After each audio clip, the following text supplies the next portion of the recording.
Hello friends, இன்றைக்கி நம்ம சேனலில் இறால் தொக்கு ப்ரான் கிரேவி எப்படி பண்ணலான்னு பார்க்கலாம் வாங்க. இது ரொம்ப ஈஸியாக பண்ணிடலாம், டேஸ்ட்டும் ரொம்ப சூப்பராக இருக்கும். இதுக்கு தேவையான பொருட்கள் என்ன வேணும்னு பார்த்துடலாம். 10லிருந்து 15 சின்ன வெங்காயம் இந்த மாதிரி தோல் நீக்கி க்ளீன் பண்ணி எடுத்துக்கோங்க. இதை மிக்ஸி ஜாரில் போட்டு இந்த மாதிரி 1-2 அடித்து எடுத்துக்கோங்க. அடுத்ததாக ஸ்டவ் ஆன் பண்ணி கடாய் வச்சுக்கோங்க. கடாய் சூடாகவும் அதில் கொஞ்சமாக நல்லெண்ணெய், கொஞ்சமாக கடலெண்ணெய் 2 எண்ணெயுமே சேர்த்து மிக்ஸ் பண்ணிக்கோங்க. எண்ணெய் சூடாகவும் அதில் 2 பிரியாணி இலை, 1 துண்டு பட்டை, 1/2 டீஸ்பூன் அளவு சோம்பு, 1/2 டீஸ்பூன் அளவு சீரகம் இது எல்லாத்தையும் சேர்த்து நல்லா பொரிஞ்சு வரட்டும். இந்த மாதிரி நல்லா பொரிஞ்சு வரும்போது 1 டீஸ்பூன் அளவு இஞ்சி பூண்டு விழுது அதையும் உள்ளே சேர்த்து எண்ணெயில் நல்லா பொரித்து எடுத்துக்கலாம். இப்போது நம்ம அரைச்சி வச்சுருந்த சின்ன வெங்காயம் அதையும் உள்ளே சேர்த்துக்கலாம். இஞ்சி பூண்டு பேஸ்ட்டோட வெங்காயம் நல்லா மிக்ஸ் ஆகிற மாதிரி இந்த மாதிரி பரட்டி எடுத்துக்கோங்க. வெங்காயம் நல்லா வதங்கட்டும். ஒரு பெரிய சைஸ் தக்காளி எடுத்து அதையும் மிக்ஸி ஜாரில் இந்த மாதிரி 1-2 அரைச்சி உள்ளே சேர்த்துக்கலாம். வெங்காயம் தக்காளி சேர்ந்து நல்லா வதங்கட்டும். ஸ்டவ்வை சிம்மிலேயே வச்சுக்கோங்க. வெங்காயம் தக்காளி வதங்கிறதுக்கு தேவையான அளவு உப்பு சேர்த்துக்கலாம். அடுத்ததாக 1/2 டீஸ்பூன் அளவு மஞ்சள் தூள் சேர்த்துக்கோங்க. இப்போது நம்ம கழுவி க்ளீன் பண்ணி வச்சுருக்கிற ப்ரானை கொஞ்சம் கொஞ்சமாக உள்ளே சேர்த்துக்கலாம். வெங்காயம் தக்காளியோட ப்ரானை நல்லா பரட்டி விட்டுக்கோங்க. முக்கியமாக ஸ்டவ்வை சிம்மிலேயே வச்சுக்கோங்க.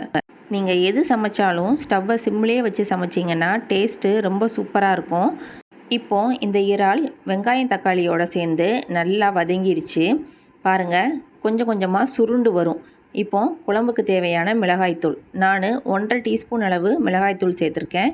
மல்லித்தூள் 3 டீஸ்பூன் அளவு சேர்த்துருக்கேன். நீங்கள் உங்கள் காரத்துக்கு தக்கன மிளகாய்த்தூள் சேர்த்துக்கோங்க. இதை ப்ரானோட நல்லா பரட்டி எடுத்துக்கோங்க. ப்ரானில் இருந்தே நிறைய தண்ணி வெளியில் வரும் பாருங்கள்.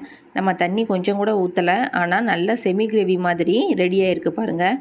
ப்ரான் நல்லா இந்த மாதிரி சுருண்டு வந்திருக்கும். நீங்கள் தொக்கு மாதிரி வைக்க போகிறீங்க அப்படின்னா இதில் தண்ணி ஊற்ற தேவையில்லை. அப்படி சிம்மிலேயே வச்சு ஒரு 10 நிமிஷம் கழித்து ஸ்டவ்வை ஆஃப் பண்ணிடுங்க. நான் இன்றைக்கி கொஞ்சம் செமி கிரேவி மாதிரி வைக்க போகிறேன். அதனால் 1 டம்ளர் அளவு தண்ணி உள்ளே சேர்த்துக்கிறேன். கிரேவியை நல்லா மிக்ஸ் பண்ணி விட்டுக்கோங்க. இப்போது பாத்திரத்தை ஒரு மூடி போட்டு மூடி வச்சுக்கலாம். 5 நிமிஷம் கழித்து ஓப்பன் பண்ணி பாருங்கள். இந்த மாதிரி எண்ணெய் நல்லா பிரிஞ்சு வந்திருக்கும். இந்த ஸ்டேஜில் கருவேப்பிலை இருந்தால் அதை அப்படியே மேலே தூவி விட்டுக்கோங்க. இப்போ நீங்கள் கருவேப்பிலை சேர்த்திங்கன்னா அதோட வாசனை இன்னும் ரொம்ப சூப்பராக இருக்கும். பாருங்கள், கீழே அப்படியே ஒட்டாமல் நல்லா கிரேவி மாதிரி சூப்பராக வந்திருக்கு. குழம்புக்கு தேவையான அளவு உப்பு இப்போ சேர்த்துக்கலாம். லைட்டாக பரட்டி விட்டுக்கோங்க. பாருங்கள், ஓரங்கள்லாம் எண்ணெய் பிரிஞ்சு எவ்வளோ சூப்பராக கிரேவி ரெடியாக இருக்குது பாருங்கள். அவ்வளோதாங்க, ரொம்ப டேஸ்டான அதே மாதிரி ரொம்ப ஈஸியாக செய்யக்கூடிய ப்ரான் கிரேவி ரொம்ப அழகாக ரெடி ஆயிடுச்சு. நீங்களும் இதே மெத்தடில் வீட்டில் கண்டிப்பாக செஞ்சு பாருங்கள். செஞ்சு பார்த்துட்டு எப்படி இருந்துச்சுன்னு கமெண்ட் பாக்ஸில் கமெண்ட் பண்ணுங்கள். மறக்காமல் நம்ம சேனலையும் சப்ஸ்கிரைப் பண்ணிடுங்க. தேங்க்யூ.